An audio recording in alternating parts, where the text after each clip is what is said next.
아멘. 이 16장은 일곱 대접 심판의 내용을 소개하고 있습니다. 그리고 이제 17장부터 19장까지 이제 그 일곱 대접 심판에 나오는 내용 중에서 짐승들, 용, 거짓 선지자, 요한계시록에서 가장 대표적인 영적 대적 세력들이죠. 그 거짓 선지자와 용과 짐승들이 이제 19장, 21장, 17, 18, 19장에서 어떻게 심판을 구체적으로 받는지 그 심판의 내용이 구체적으로 소개되고 있습니다.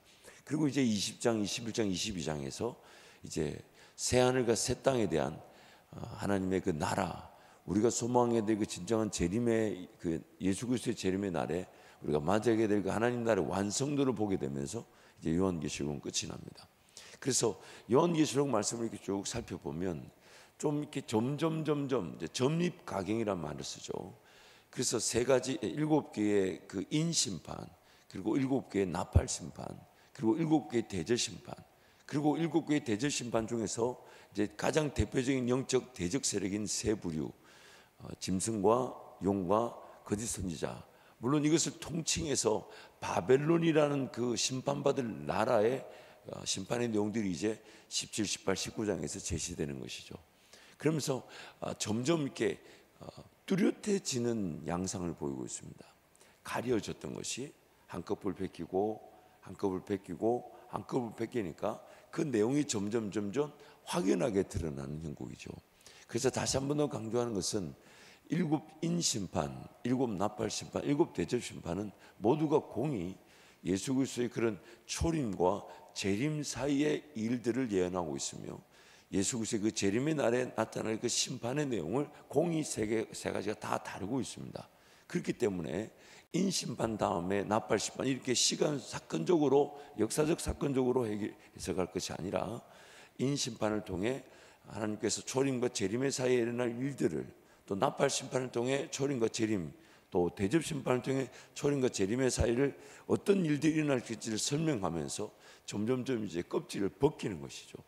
그러면서 이제 일곱 대접심판이 이제 16장에서 등장하고 17장에서부터는 그 안에 있는 구체적인 악의 세력들을 어떻게 하나님께서 정리해 가실 것인지를 우리에게 말씀해 주고 계십니다. 그래서 16장 말씀은 크게 두 내용으로 소개될 수 있는데, 이 별장교수의 그런 책의 내용을 보면 처음 4개의 대접 심판들은 우주적 대상에 대한 심판의 내용을 다루고 있고요, 마지막 3개의 대접 심판들은 짐승과 용과 그리고 바벨론에 대한 심판의 내용으로 이렇게 소개하고 있습니다. 그래서 이 16장에서 일곱 대접 심판의 특성들을 약 6가지로 제가 정리해 봤는데요. 첫 번째는 일곱 인과 일곱 나팔 심판이 불완전한 스냅 사진이라면 대접 심판 환상은 보다 세밀한 사진처럼 소개되고 있습니다. 이게 좀 더 깊게 자세하게 분명한 심판의 내용이 소개된다는 것이죠. 또한 두 번째는 일곱 인과 일곱 나팔 심판에서보다 대접 심판에서 하나님을 거절하여 믿지 않는 인간에게 임한 재앙이라는 것이 더욱 분명하게 소개되고 있습니다. 하나님을 거절하고 회개하지 않는 그 인간에 대한 심판의 내용이 분명하게 소개되죠. 세 번째는 출애굽 재앙이 대접 심판의 문학적 신학적 모형이기 때문에 대접 심판의 재앙은 단순한 경고가 아니라 심판으로 조명된다. 뭔가 기회가 있는 심판이 아니라 그 자체가 끝이라는 것이죠. 그래서 이미 요한계시록에 나오는 환상의 내용들은 구약에 나오는 모든 말씀들 모티브, 즉 모형적으로 우리에게 소개하고 있습니다. 특히 그 나팔 심판과 대접 심판은 출애굽 10가지 심판의 내용 중에 대다수를 그대로 가져와서 우리에게 소개한다 해도 그 안이 아닙니다. 또한 네 번째, 대접 심판의 재앙은 하나님의 의로우신 심판뿐만 아니라 하나님의 유일성과 비교할 수 없는 그 전능성, 마치 그 악의 세력이 기승을 부리면 부릴수록 그 악의 세력을 심판하는 하나님의 능력은 더 크게 제시되고 있다는 것이죠. 다섯 번째, 대접 심판의 재앙은 비신자들의 마음의 완악함과 그들이 그 완악함 때문에 처벌받는다는 사실을 분명히 제시하고 있습니다. 한 가지 예로 출애굽 심판, 그 애굽과 그 바로 왕을 심판하실 때도 성경이 이렇게 나옵니다. 하나님께서 바로 왕을 강팍해 하시니. 그래서 많은 성도들이 거기서 질문을 던지죠. 하나님께서 바로를 강팍해 하셨기 때문에 바로가 심판을 당한 것이라면 억울한 것이 아니냐라고 말하지만, 그러나 그 예언서의 말씀과 출애굽기 말씀을 자세히 듣다 보면 바로를 강팍해 하신 하나님의 근거가 있습니다. 그게 뭐냐면 바로는 하나님을 거절하고 부인한 죄인이었습니다. 그래서 그 바로 하나님을 거절하고 부인한 그 죄의 대가로 그는 그 강팍해 하는 심판을 피할 수가 없었던 것입니다. 하나님께서 바로를 강팍해 하셨기 때문에 심판이 일어나서 그 바로 입장에서 억울한 것이 아니냐라는 것이 아니라, 바로를 강팍해 했던 하나님은 왜 그렇게 하셨냐면 바로가 하나님을 인정하지 않고 계속해서 부인했죠. 자기가 마치 하나님인 것처럼. 그래서 이집트는 태양신, 즉 그 바로 왕과 태양신을 동격하지 않았습니까? 결국 하나님은 그 바로 하나님을 인정하지 않는 그 거절, 하나님을 부인했던 것이 이 강팍함이라는 심판을 단행하게 하신 것이었고, 바로의 강팍함은 재앙이 10번이나 반복되는 동안에도 하나님께로 끝내 돌아서지 않았다는 것입니다. 그래서 대접 심판에도 보면 그 하나님의 그 심판을 받는 자들이 하나님을 비방하죠. 하나님, 그분 때문에 우리가 강팍해져서 심판을 당하는 거 아니냐? 하나님 불공평하신 거 아니냐? 아니, 하나님 어떻게 이렇게 일하시냐? 하나님 왜 이렇게 역사하시냐? 하나님 왜 이렇게 우리를 돕지 않으시냐? 하나님 왜 이렇게 우리를 내버려 두시냐? 결국 그것이 하나님을 온전히 신뢰하고 찾고 하나님 앞에 피조물됨을 인정하지 않는 죄인들의 죄의 결과인 것입니다. 하나님을 끝까지 하나님답게 인정하지 않는 것이죠.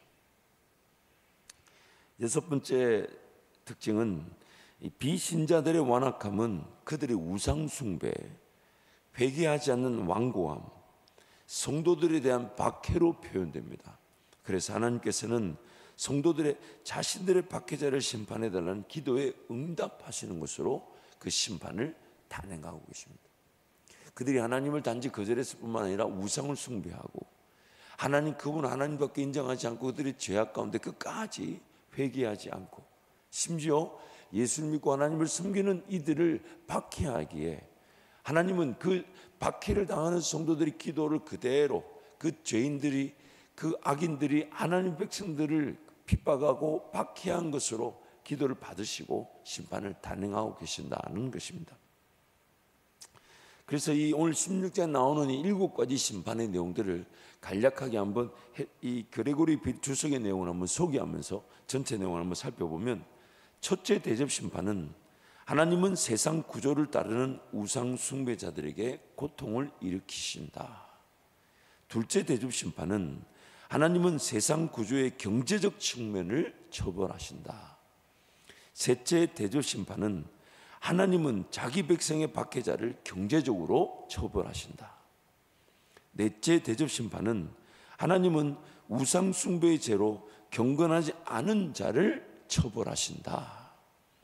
다섯째 대접 심판은 하나님은 완고한 우상 숭배자들에게 고통을 가하여 그들이 돌이킬 수 없을 정도로 하나님과 분리된 것을 드러내심으로써 그들을 처벌하신다. 여섯째 대접 심판은 하나님은 세상이 끝날 때 불경건한 세력들을 결정적으로 처벌하기 위하여 그들을 함께 모으신다. 일곱째 대접 심판은 하나님은 하나님의 최후의 심판에서 불경건한 세상 구조를 처벌하신다. 완전히 세상 모든 것들이 다 눈같이 소멸되게 하시는 것이죠. 그래서 이 대접 심판의 마지막 부분에서도 온 우주적 심판과 모든 죄인들에 대한 구체적인 심판이 드러나면서 예수님의 그 재림 전에 일어날 심판의 내용을 다 포함하고 있는 것입니다. 그래서 이 필장 교수의 그 내용을 소개하면요, 심판의 대상은 짐승의 표를 받은 자들, 곧 황제를 숭배하는 자들이다. 이들은 하나님을 대적하고 그의 백성들을 핍박한 세력이다. 이들을 향한 심판은 합당하고 하나님의 공의를 확실하게 드러낸다. 그러므로 하나님의 공의는 성도의 피를 흘린 자들에게 합당하게 보응하는 심판으로 나타난다. 이런 심판에도 불구하고 짐승의 추종자들은 여전히 회개하기를 거부하며 하나님을 비방한다. 이로써 이 심판이 회개를 목적으로 한 것이 아님을 알 수 있고 그들에 대한 심판의 당위성을 보여준다. 그러므로 오늘 우리 이 땅에 하나님의 그 초림, 예수 그리스도의 초림, 처음 오셨던 때와 다시 오시는 그때 사이에 그 일어날 일들 중에 하나님의 백성들과 하나님의 백성 아닌 자들의 그런 분명한 차이점을 이 대저 심판이 확실히 보여주고 있습니다. 특히 일곱 인 심판, 일곱 나팔 심판, 일곱 대저 심판 속에서 하나님이 공히 그 심판의 내용을 구체적으로 소개하시면서 또한 자기 백성인 그 하나님의 백성들을 어떻게 기억하고 계시고 어떻게 그들을 보호하고 계시며 그들에게 어떤 일이 일어나든지 간에 그들은 하나님의 은혜로 어떤 반응을 보이는가. 즉 하나님의 백성인 자들과 백성 아닌 자들, 마치 하나님의 백성인 자들은 백성 아닌 자들에 의해서 핍박과 박해와 고통과 고난을 이렇게 마치 심판인 것처럼 당하지만 하나님의 백성들은 그 가운데서 어떤 자세로 하나님 앞에 반응을 보이는가. 또한 하나님의 백성 아닌 악인인 자들은 이 땅의 삶이 마치 자신들의 것인 양 승승장구하는 것처럼, 그래서 하나님의 교회를 멸시하고 그 백성들을 핍박하여 마치 자신들이 승리한 것처럼, 자신들이 이긴 것처럼 그렇게 드러나는 것처럼 보이지만, 그러나 실질적으로 그들에게 일어난 그 심판의 내용, 그 반응은 무엇인가? 그것이 분명히 차이점으로 비교되고 있는 것이죠. 결국 심판이라는 것은 하나님의 백성들에게도 있고 하나님의 백성이 아닌 자들에게도 있습니다.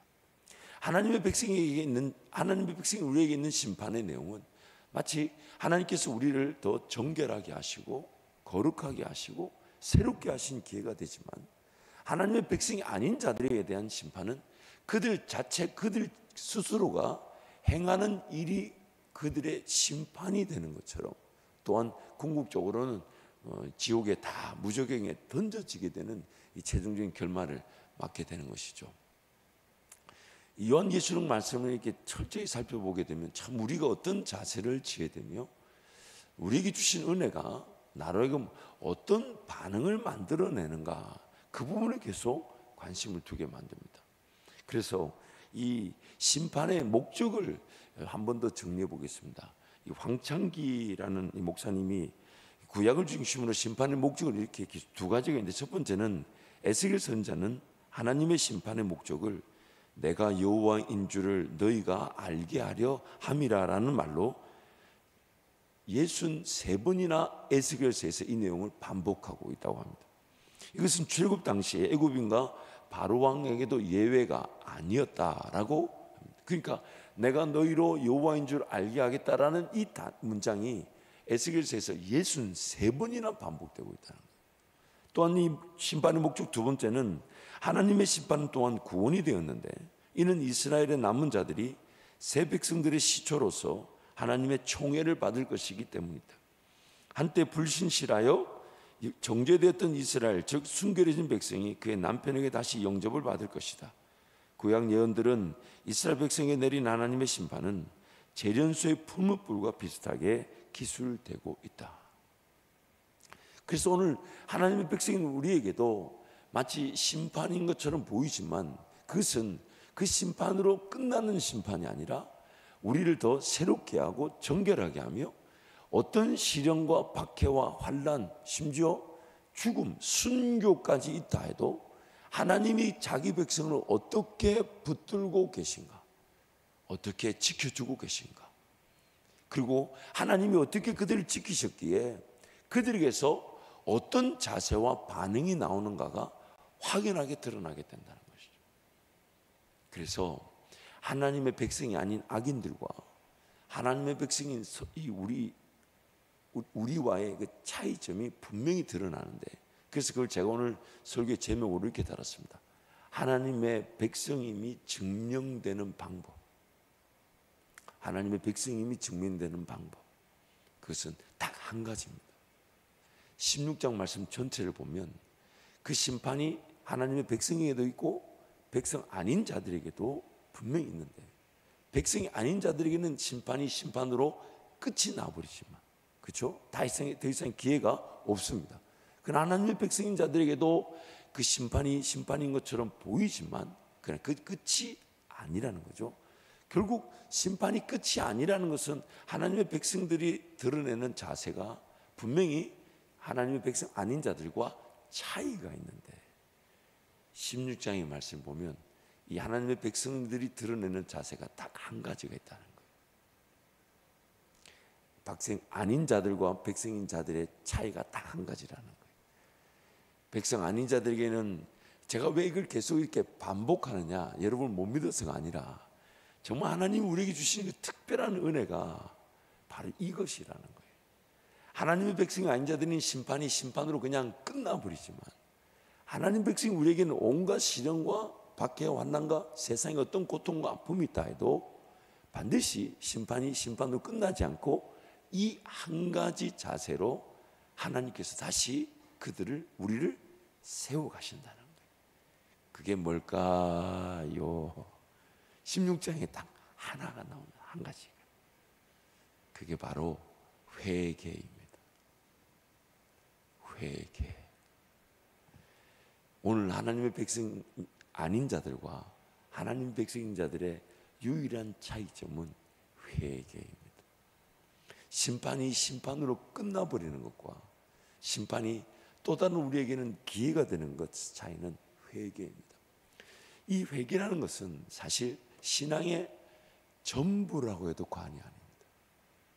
신앙이 좀 좋은가, 신앙이 좀 안 좋은가, 이것도 우리 겉으로 볼 때는 어떤 능력이 있나, 어떤 은사가 있나, 어떤 경험이 있나, 어떤 성령의 외적인 역사가 있나, 이것으로 신앙이 좋고 안 좋고가, 믿음이 좋고 안 좋고가 판가름된다고 성경 말하지 않습니다. 성경이 말하는 신앙의 능력은 예수 그리스도 한 분이면 충분한데, 예수 그리스도 한 분이면 충분하다는 것이 오늘 나에게는 어떻게 적용되는 걸까요? 끊임없이 예수 이름을 의지하는 겁니다. 항상 예수님, 나 같은 죄인을 품어주신 그 은혜, 나 같은 죄인이 뭐라고 이런 은혜를 주시고, 나 같은 죄인이 뭐라고 이런 기회를 주시고, 나 같은 죄인이 뭐라고 이런 하나님의 인도하심을 보게 하시고, 또 그러다가 죄를 짓고 또 쓰러지는 연약함이 또 우리에게 드러날 때마다 다시 예수 이름 붙들고, 하나님 저를 긍휼히 여겨주십시오, 불쌍히 여겨주십시오, 은혜를 베풀어 주십시오. 이것이 바로 신앙의 전부라고 해도 과언이 아닙니다. 신앙의 능력인 것입니다. 얼마나 예수님을 찾는가, 얼마나 예수님께로 달려나오는가, 얼마나 예수님을 인해 행복해할 줄 아는가, 얼마나 예수님이면 충분한가, 얼마나 예수님을 필요로 하는가, 얼마나 예수님을 바라보는가, 얼마나 예수님을 의지하는가, 얼마나 예수님 한 분 때문에 살아가는가. 오늘 또 우리 구원의 감격이 뭡니까? 더 많은 은혜가 필요한 것이 아닙니다. 더 많은 능력이 필요한 것이 아닙니다.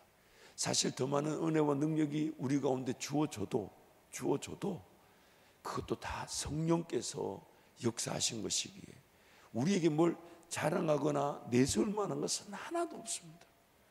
얼마나 많은 은혜를 경험해 분들, 얼마나 많은 능력을 경험해 분들, 그것도 하나님께서 그의 필요에 따라 하나님 나라와 의를 위해 살아가는 백성들을 위해 채워주시는 은혜이기 때문에 자랑할 것이 하나도 없어요. 그래서 오늘 우리 신앙의 능력은 오직 한 가지밖에 없습니다. 나 같은 죄인이 예수 그리스도로 말미암아 하나님을 예배할 수 있다는 것. 나 같은 죄인이 예수님 때문에 하나님을 온전히 바라볼 수 있다는 것. 나 같은 죄인이 오늘도 예수님 때문에, 여러분 지난날에 어떤 은혜를 누렸든지, 어떤 영광을 보았든지, 어떤 성령의 역사를, 능력을 체험했든지 간에 그것이 우리를 지키는 것이 아닙니다. 그걸 가지고 와서 하나님 앞에 내가 예배 드릴 수 있는 근거라고 말하지 않습니다.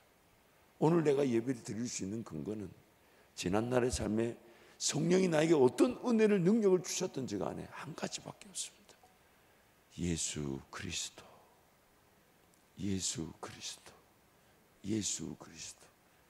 그 예수 그리스도가 오늘 또 나의 예배의 시작이 되시며 나의 예배의 중심이 되시며 나의 예배를 받으시는 하나님이 되시며 내 삶을 용납하시고 용서해 주시고 덮어주시고 안아주시고 위로해 주시고 격려해 주시고 다시 오늘 또 하나님을 예배하는 자로 살아가게 할 유일한 근거가 되시며 하나님의 이유가 되시는 것입니다.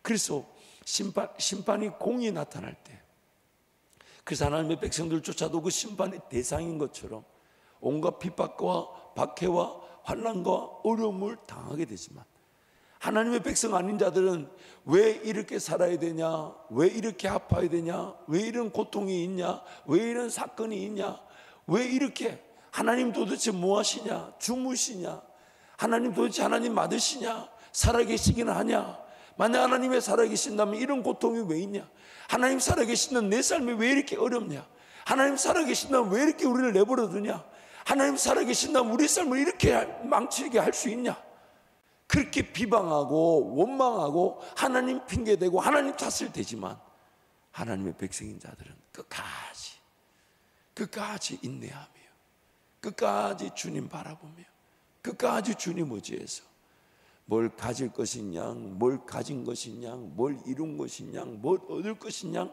착각하지 않고 오늘도 예수님 한 분이면 충분하며 오늘도 예수님께로 달려나옴이 행복이며 예수님이 나의 예배를 예배답게 하시는 유일한 분이시며 예수님이 나의 예배의 찬송의 목적과 내용이 되시며 예수님이 나의 삶의 영광을 받으시기에 합당하신 분이시라고. 근데 예수님은 자꾸만 성령을 통해 우리에게 맛보게 하시고 경험하게 하시고 누리게 하시고 얻게 하시고 체험하게 하실 때 우리도 예수님께 달려나올 때 예수님 보좌 옆에 있던 그 24 장로들이 영광의 면류관을 벗어서 예수께 집어 던지면서 모든 존귀와 권세와 영광이 우리 주 예수 그리스도께 있습니다. 이게 바로 우리의 예배인 것이고 이 땅에서 실현되어야 될 예배인 것이며 영원한 천국에 가면 우리도 그들처럼 그 영광의 면류관을 하나님 앞에 들려드리면서 참 우리 하나님 대단하시죠. 하나님 다 하셔놓고 하나님 배후에서 다 역사하셔놓고 그러나 그 일에 나부터 기도하게 만드시고 나부터 순종하게 만드시고 나부터 그 은혜의 길을 걸어가게 해서 나부터 그 역사를 맛보게 하셔서 마치 세상 사람들이 볼 때는 그 역사가 하나님이 하신 것인데 내가 한 것인 양 나에게 면류관을 씌우시지만 우리는 그 영광의 면류관을 벗어서 예수님께 집어내어 드리면서 이거 그 집어 던진다는 표현도 너무 적절한 거예요. 이거 하나님 나에게 씌워주신 것이지만 이게 내 인생의 전부가 아니라 이것도 하나님의 것인데 이것에 내가 연연하지 않고 내가 예수 그리스도를 예배하며 그분을 영광 돌리는 것이 내 인생의 전부입니다. 그게 그래서 영광의 면류관을 집어 던진다라고 성경이 표현한 것 같아요. 너무 적절하지 않습니까? 그러므로 오늘 우리 삶의 신앙의 최고의 은혜는 인내로서 예수만 바라보는데 그 인내할 수 있는 근거가 뭐냐면 나 같은 죄인을 용서해 주시고 용납해 주신 그 예수 그리스도의 사랑이 그 인내 자리에서 주님만 바라보게 하는 겁니다. 회개할 줄 모르면요 인내가 되지 않습니다. 그러나 회개할 때 뭘 있다 없다 힘들다 어렵다 이것을 따지지 못하죠. 내가 뭐라고요? 나 같은 게 뭐라고요? 나 같은 게 뭐라고 하나님 그토록 나를 사랑하셔서 십자가에 달려 죽으시기까지 했단 말입니까? 나 같은 게 뭐라고요? 그래서 지금 삶에 대한 평가, 삶에 대한 판단을 할 자격이 없는 겁니다. 저와 여러분이 뭔가 평가하고 판단하고 어렵다 힘들다 말할 자격이 없는 겁니다. 왜요? 지금 당장 죽어도 가장 소중한 것은 예수님 날 위해 죽어주신 그 사랑 때문에 그 영원한 천국에 들어가게 되는 거 아닙니까? 그러니 우리가 철저하게 죄인됨을 인식한다면 감히 하나님의 일하심을 하나님의 역사를 평가하지 못합니다. 비방하거나 하나님을 업신여기거나 하나님 살아계시지 않다 그런 말 못합니다. 그죠? 이 죄인 하나님 나를 품어주신 것만 해도 감사하고 하나님 나를 끝까지 기회를 주신 것만 해도 감사했어. 아멘. 주 예수여 어서 오시옵소서. 뭔가 우리가 잘 살았기 때문에 그런 말할 자격이 있기 때문에 하는 것이 아니라 우리의 죄인됨의 형편을 깨닫는 순간 우리가 말할 수 있는 고백은 그것밖에 없습니다. 그것밖에 없어요. 아멘. 주 예수여 어서 오시옵소서. 그러니 여러분, 이 새벽을 깨우고 달려온 여러분을 축복합니다. 또 방송에서 보고 계신 여러분도 축복합니다. 또 내일 깨워 나올 우리 성도들을 축복합니다. 왜냐하면요, 새벽에 오실 확률이 높습니다. 제가 확률이 높다 그랬지 새벽에 온다는 말 안 했습니다. 왜냐하면 도적같이 온다 그러니까 도적이 주로 활동할 시간이 언제가 제일 활동하기가 좋겠습니까? 보세요. 주로 그러니까 성경에도 보면 뭐 이것까지 할 얘기는 아니지만 그래도 보면 슬기로운 여인과 미련한 여인 다섯 둘 다 부부류다 예수님을 기다렸습니다. 예수님을 기다렸는데 그 기름 없이 기다렸던 거. 그리고 이 참 우리의 육신의 연약함을 볼 때 깨어 있어야 되잖아요, 그렇죠? 이게 깨어 있어야 되는데 깨어 있는 제일 어려운 시간대가 언제겠습니까? 그러니까 즉 바꾸기 얘기하면 언제 하나님의 은혜가 가장 필요한 시간대이겠습니까? 새벽이라고 저는 확신합니다. 새벽이라고. 저녁에도 기도할 수 있습니다. 낮에도 기도할 수 있습니다. 그러나 더 큰 은혜가 요구되어지는 시간대에 기도할 수 있는 게 우리의 자랑 아니겠습니까? 그렇죠? 그렇다면 여러분 새벽을 깨우는 거 지치지 마시고 아무리 잘 살아본들 잘 사는 것도 은혜지만은 잘 사는 것도 하나님이 도우셔야 되잖아요. 그렇죠? 하나님이 도우셔야 되잖아요. 그러면 조금 덜 살고 조금 못 살더라도 덜 산단 말은 조금 표현이 안 맞습니다. 사는 것에 힘을 좀 빼더라도 내가 하나님을 기다리는 이 시간을 더 의미 있게 가지는 것이 더 행복한 거 아니겠습니까? 조금 덜 벌고 조금 덜 쓰고 뭔가 갖추려 했던 것 좀 내려놓고 우리 예수 그리스도 다시 오신 그 자세에 맞춰진 기도자로 살아가는 것이 더 행복할 것입니다. 그래서 에스겔서 14장 22절 23절 말씀인데 두 절 함께 선포합니다. 그러나 그 가운데 피하는 자가 남아 있어 끌려 나오리니 곧 자녀들이라 그들이 너희에게로 나아오리니 너희가 그 행동과 소행을 보면 내가 예루살렘에 내린 재앙 곧 그 내린 모든 일에 대하여 너희가 위로를 받을 것이라. 그 행동과 소행을 볼 때 그들에 의해 위로를 받고 내가 예루살렘에서 행한 모든 일이 이유 없이 한 것이 아닌 줄을 알리라. 주 여호와의 말씀이니라. 오늘 우리에게 일어난 모든 일들이 이유 없이 나타난 일이 없습니다. 하나님께서 다 목적하신 바가 있는데 그 목적하신 바의 가장 큰 은혜는 우리가 끝까지 회개하며 인내하며 하나님을 뜻을 기다린다는 것이죠. 그래서 황창기 그 목사님의 내용을 좀 더 소개하면 하나님의 자비와 진노의 발로로서 그의 심판은 의인들에게는 구원이요 악행을 하는 자에게는 멸망을 초래하는 것이다. 그래서 공이 그 심판의 자리에 하나님의 백성도 함께 포함되어 있는 것처럼 그렇게 보이지만 심판이 심판으로 끝나지 않는다는 것입니다. 그러므로 오늘 우리가 누릴 은혜는 바로 회개입니다. 회개입니다. 회개가 진정으로 이루어질 때 끝까지 예수 바라보게 되고 예수님께 달려 나오게 되고 예수님만 필요로 하게 되고 예수님만 바라보게 됩니다. 그리고 그 회개가 진정한 회개가 될 때 오늘 우리는 인내하지 않을 수가 없죠. 뭘 판단하고 뭘 해석하고 뭘 평가하고 그렇게 할 자격이 없는 자들입니다.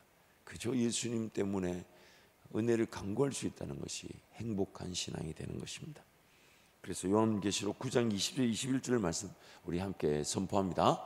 이 재앙에 죽지 않고 남은 사람들은 손으로 행한 일을 회개하지 아니하고 오히려 여러 귀신과 또는 보거나 듣거나 다니거나 하지 못하는 그 문동과 목석의 우상에게 절하고 또 그 살인과 복술과 음행과 도적질을 회개하지 아니하더라. 오늘 본문 9절에 11절 말씀도 우리 함께 선포하겠습니다. 사람들이 크게 태움에 태워진지라 이 재앙들을 행하는 권세를 가지신 하나님의 이름을 비방하며 또 회개하지 아니하고 주께 영광을 돌리지 아니하더라. 또 다섯째 천사가 그 대접을 짐승의 왕좌에 쏟으니 그 나라가 곧 어두워지며 사람들이 아파서 자기 혀를 깨물고 아픈 것과 종기로 말미암아 하늘의 하나님을 비방하고 그들의 행위를 회개하지 아니하더라. 너무너무 가슴이 아픈 것은 그렇게 힘든데, 그렇게 어려운데, 그렇게 아픈데, 그렇게 심각한데 하나님께로 달려나와 은혜를 구할 줄 모른다는 것입니다. 그래서 그것이 바로 심판이라는 겁니다. 오늘 저와 여러분에게도 그런 죄성이 있지 않습니까? 참 어지간해서는 기도하러 달려나오려고 하지 않아요. 어지간해서는 하나님께 나 죽었다 생각하며 하나님 기다리려고 하지 않아요. 뭘 해보려고 하고, 뭘 도전하고, 뭘 시도하고. 그래서 기어이 시도할 게 없고 더 이상 도전할 수 있는 게 없고 내 힘으로 안 될 때 그때서야 그때라도 달려나오니까 그것도 은혜지만, 근데 하나님의 백성 아닌 자들은 끝까지 회개할 줄 모르고 하나님께 달려나올 줄 모른다는 것이죠. 그래서 여러분 끝까지 예수 붙잡으면 됩니다. 예수님 의지하면 됩니다.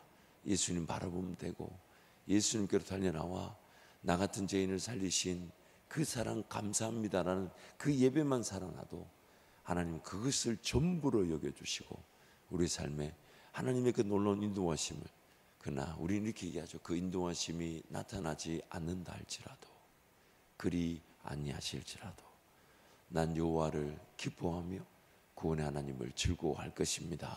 그렇게 고백하는 매일매일 예배자가 된다는 것입니다. 그래서 고린도후서 7장 10절 말씀에 이렇게 얘기하죠. 함께 선포합니다.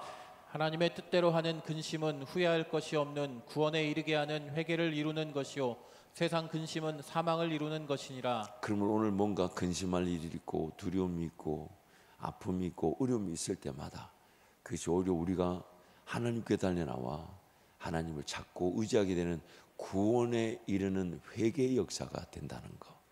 그래서 오늘 본문 말씀 보면요, 이 회개를 돕기 위해, 회개를 좀 돕기 위해서 오늘 신자들이 우리에게 주시는 특별한 말씀이 있죠. 본문 15절 말씀 우리 함께 선포합니다. 보라, 내가 도둑같이 오리니 누구든지 깨어 자기 옷을 지켜 벌거벗고 다니지 아니하며 자기의 부끄러움을 보이지 아니하는 자는 복이 있도다. 아멘. 그래서 예수님이 도둑같이 온다. 그러니 예수님 바라보라고 독려하고 있는 것입니다. 깨어 있으라는 것이죠. 왜냐하면 도둑이 오면 깨어 있지 않으면 도둑에게 그냥 당할 수밖에 없다는 겁니다. 그러나 우리 주님이 언제 어떻게 올지 모르니까 깨어 있으라는 겁니다. 그래서 그 깨어 있는 자들에게 결국 하나님께 달려 나올 때 그 깨어 있다는 게 무슨 뜻입니까? 단지 눈을 떠서 내가 보아야 될 거, 뭐 들어야 될 거 이것만 얘기하지 않고 나의 영적 상태에 대한 자각이 일어난다는 거죠. 깨어 있다는 것은, 깨어 있다는 것은 나의 영적 상태에 대한 자각이 일어나서 어떤 세상도 살아가는 힘도 필요하고 하나님께 간구해야 될 하나님 나라에 대한 기도 제목도 깨어 있어 봐야 되겠지만, 또한 그것보다 더 중요한 것은 나의 영적 상태, 얼마나 죄인인지, 얼마나 심판받아 마땅한지, 얼마나 죽어 마땅한지 그 죄인됨을 인식하라는 겁니다. 깨어 있으라는 거예요. 또한 벌거벗지 말고 자기 옷을 입으라. 그래서 이 요한계시록 말씀에 예수님의 그 재림을 기다리는 자들을 흰옷 입은 성도들이라는 표현을 쓰죠. 또한 갈라디아서 말씀에 뭐라고 얘기합니까? 그리스도 예수로 세례를 받은 자는 그리스도로 옷 입었다라고 말합니다. 또한 예수님께서 비유로 말씀하셨잖아요. 혼인잔치를 만들었는데 아무도 안 오니까 길거리로 산울다리 가서 닥치는 대로 강가나의 사람을 데리고 오라. 그래서 청하했습니다. 초청했습니다. 근데 그 초청잔치에 예복을 입지 않은 자들이 있었다는 거예요. 아니 지금 억지로 다 초청해서 왔는데 예복을 입지 않아요. 그래서 예복이 뜻하는 바가 뭐냐면 다름 아니 자신의 죄인됨을 가리고, 또한 정체성, 나는 어떤 사람입니다 라는 그 분명한 정체성을 상징한다는 것이에요. 그래서 예수 그리스도로 옷 입듯 날마다, 그래서 고린도 말씀 뭐라고 합니까? 우리의 죽을 것, 죄인됨, 죄악, 이것이 덧입혀져야 한다고 말합니다. 예수 그리스도로 덧입혀져야 한다. 덧입혀져야 한다. 이 덧입는단 말이, 덧자란 말이 왜 붙습니까? 입고 또 입고 또 입고 또 입고 또 입고, 그 은혜를 끊임없이 누린다는 것을 상징하는 것이죠. 그래서 지금 예수 그리스도 옷 입어지지 않으면 우리는 이 치부가 가려지지 않는다는 겁니다. 그러므로 예수님이 언제 오실지 모르기 때문에 항상 깨어 있어서 하나님 은혜를 구할 줄 아는 자들은 자신의 죄인됨을 고백하며 또한 예수 그리스도로 날마다 새로워지기를 원하는 겁니다. 예수 그리스도로 날마다 새로워지기를 원하는 거예요. 예수 그리스도로 옷 입고, 예수 그리스도 옷 입었기에 예수 그리스도의 사람으로 살아가는 인생, 그것을 바로 우리에게 말씀하고 있는 것입니다. 그러므로 여러분, 날마다 예수 오시는 날을 기다리면서 예수님 한 분이면 충분한 복된 인생이 되시기를 축복합니다. 예수님 한 분이면 충분한데, 예수님 나를 위해 죽어주시고, 나 같은 게 뭐라고 사랑해 주시고, 나 같은 게 뭐라고 용서해 주시고, 나 같은 게 뭐라고 인내해 주시는지, 그 예수님을 기뻐하고 예수님을 즐거워하고 예수님 한 분이면 충분한 줄 알아. 날마다 예수 바라보는 회개와 믿음의 은혜를 누리시기를 축복합니다. 우리 함께 찬송하시겠습니다.